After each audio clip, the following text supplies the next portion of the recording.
السلام عليكم. وصفتنا النهاردة وصفة طاجن الفراخ على الطريقة التركية. الوصفة بتاعتنا سهلة، مبتحتاجش من ست البيت أي مجهود نهائي. ووصفة طعمها في الآخر بيدي طعم رهيب. سوى الفراخ بتكون سواها مميز عن الطبخ، والطعم مختلف تماما تماما. ولكن في ناس بتعمل الطاجن تطبخه تقريبا 3/4 سوا الأول على النار وبعد كده تحطه في الطاجن، ولكن أنا عملت كل حاجة في الطاجن، مسويتش أي حاجة خالص على النار. وهنوريكم ازاي عملناه، وازاي في الآخر طلعت فراخ مستوية زي ما حضراتكم شايفين كده. شايفين شكل الفراخ عامل ازاي؟ مستوية كويس جدا. التقلية بتاعتنا اللي في الفراخ مفيش تقلية نهائي، ولا في حاجة طالعة معانا مش كويسة، كل حاجة طالعة معانا بمقادير كويسة.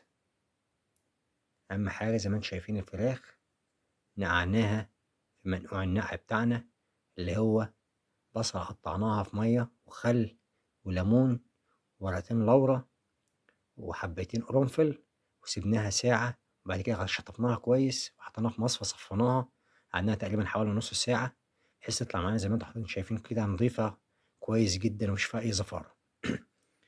وقطعنا الفراخ تقطيع زي ما حضراتكم شايفين كده عشان يخش في التابلة كويس، وفي نفس الوقت عشان تستوي معايا كويس جدا وبسهولة. وبعد ما قسمنا الفراخ بتاعتنا أو الفرخة بتاعتنا على 2 طاجن، هنقطع لها بصلتين وتلات طماطم وقرنين فلفل حار للي بيحب الحار، ومعانا تقريبا حوالي 5 فصوص توم. وهنقسم المقادير ده كلها على ال2 طاجن. ال2 طاجن دول مكونين من فرخة واحدة، يعني كل طاجن هنحط فيه تقريبا ورك وصدر. قطعنا 3 طماطميات والبصلتين والقرنين الفلفل ونقسمهم على ال2 طاجن، ونحط الفراخ في الأرضية ونقسم التوم والبصل والطماطم والفلفل. وبعد ما نقسمهم زي ما حضراتكم شايفين كده هنحط ده برتقان. طبعا الوصفة بالبرتقان بتطلع رهيبة، جربوا يا جماعة البرتقان مع الفراخ رهيب رهيب. البرتقان مع الفراخ ده أنا بشتغل كده تقريبا بقالي حوالي 10 سنين. ويا ريت اللي عنده عسل يحط نص معلقة عسل هنا ونص معلقة عسل أبيض، وشوية البهارات شوية كمون تقريبا نص معلقة صغيرة هنا ونص معلقة صغيرة في الطاجن ده ونص في ده، وربع معلقة كزبرة وربع معلقة فلفل أسمر. وبس مش محتاجة حاجة تاني غير الملح بتاعنا على حسب وزن الفراخ. وزي ما انتوا حضراتكم شايفين كده، طبعا قبل ما نحط العجين ده احنا دخلناها الفرن على درجة حرارة 180، قعدناها ساعة وطلعناها. حطينا عليها العيش بتاعنا اللي حضراتكم شايفينه كده عشان نطلعها بالطريقة التركية. وفي نفس الوقت الأتراك مش بيحطوا الطاجن في الفرن بعد ما بيسووا الفراخ، لا بيحطوا الطاجن في الفرن والفراخ نية لسه، بتطلع طعمها رهيب. والله جربتها أكتر من مرة وطلع معايا رهيبة جدا جدا جدا.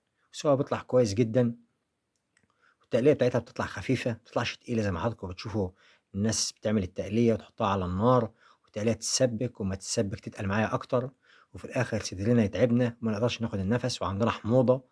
لا ده ما بيطلعش كده خالص، ده بتطلع زي ما حضراتكم شايفين طعم رهيب. متاخدش مننا وقت نهائي خالص في التجهيز والتحضير، مفيش وقت خالص، وقت قصير جدا.